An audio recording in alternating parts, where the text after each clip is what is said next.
हमारा ऊपर में किचन में कोई सलाह नहीं। नमः शिवाय के माला जपे कोई दिल वाला, इसे माला कोई ना जपे।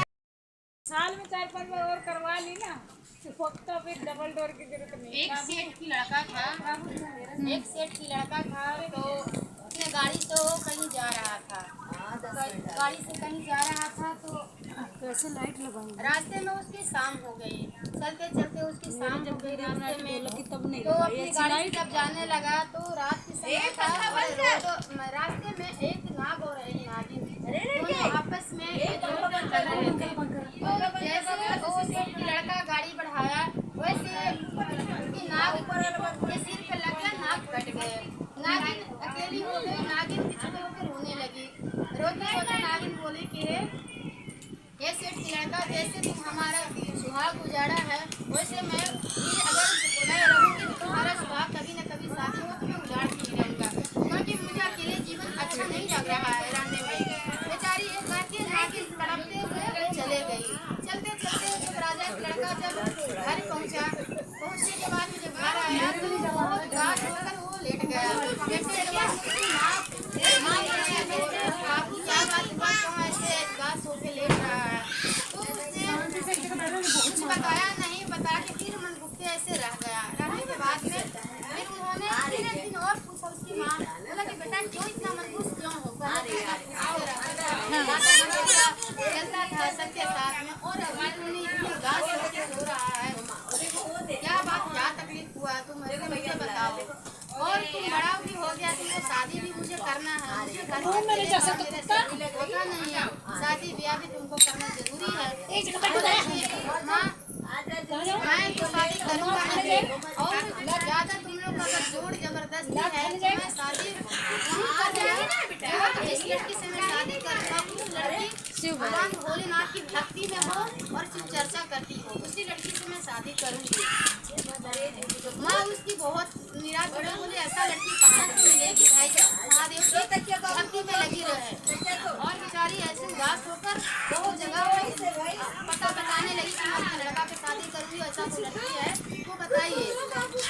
फिर वो चले गई लड़की देखने के लिए, कहीं एक जगह गई, गाँव में गई, उसे एक गरीब की लड़की मिली। गरीब की लड़की थी बेचारी, बहुत उसके पास गरीब की लड़की थी, गोबर इकट्ठा करती थी, उसके बाद में जाती थी नदी फूल लाती थी, पूजा करके आती थी, महादेव के शिवलिंग की पूजा करती थी। पूजा करने के बाद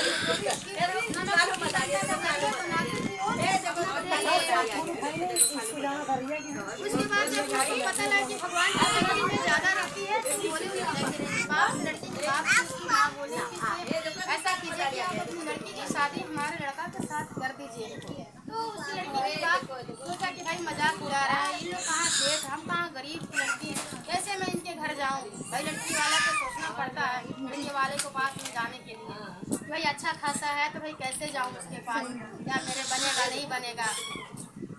बोला कि नहीं ऐसा कुछ बात नहीं, हमको कुछ भी नहीं चाहिए, हमको केवल लड़की चाहिए, हमको कोई सर सामान की जरूरत नहीं है। बोला कि ठीक है। राजा उसके लड़की की बात तैयार हो गया शादी करने के लिए, जरा खुशी खुशी शादी करके और अपने लड़का को लेके बहू लेके अपने घर आई। लड़की जब बहू आई तो जब सब कुछ हो गया तो जब आधी रात हुई 12 बजने लगा तो आशा देखने लगी लड़की की भाई अभी तक लड़का आया नहीं, अब सब लोग हो गए, लड़का आया नहीं है घर में। लड़का बेचारा ऐसे निराश होके बैठा था, बोला कि भाई शादी करके तो ले आए जोर जबरदस्ती, अब मुझे तो काल है, इस रात को नागिन मुझे डसेगी ही डसेगी। अब एक दिन के लिए हम क्यों इसके पास जाऊं, इसका भी है ना, मैं खराब करूं क्या ऐसे करूं? वो बेचारा बहुत मनहूस होके बैठ गया। फिर लड़की उसको बुलाया, लड़का को बोला कि आप पतिनाथ क्यों आप दूर में हैं, आप आइए। तो बोला कि क्या बात है आप मेरे से बताइए।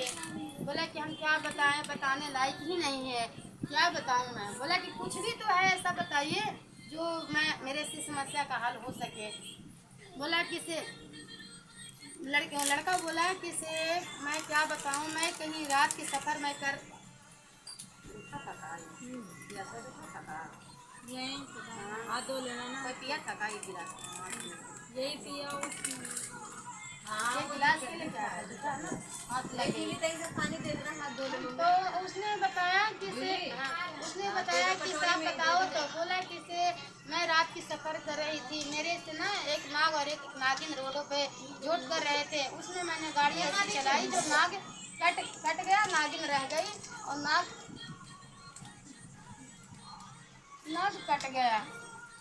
तो उसी दिन मुझे नागिन ने श्राप दी है कि जैसे मेरा सुहाग तुमने उजाड़ा हो, वैसे मैं तुम्हें सुहाग रात के दिन तुम्हें डस के ही रहूंगा। लेकिन मैंने तुम्हारे पास इसलिए मैं नहीं आ रहा हूँ। वो औरत बोली कि कोई बात नहीं है, जो होगा वो हमारे ऊपर छोड़ दीजिए। आप जो मैं बताती हूँ ऐसा आप कीजिए। बोला कि क्या? बोला कि से जाइए कुम्हार के घर और 3 चुक्का लेके आइए। 3 चुक्का, वो जो कुम्हार के घर नहीं होता मिट्टी का चुक्का, वो 3 चुक्का आप जाके लेके आइए।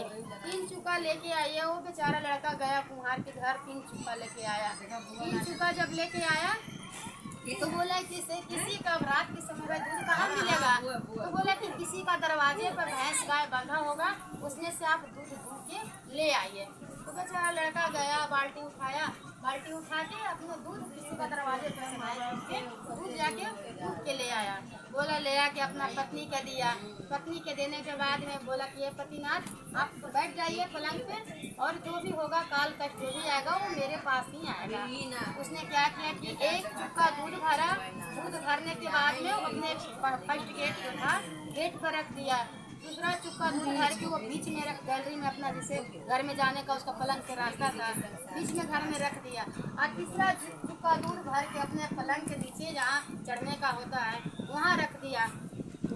रखने के बाद में जब 1-1:30 बजा तो नागिन एकदम उधर से, उसका तो वचन लिया हुआ था, वो नागिन 1:30-2 बजा रात वैसे फटकार काटते हुए नागिन अपने एकदम सन करते हुए अपना पहुंच गई, आ गई।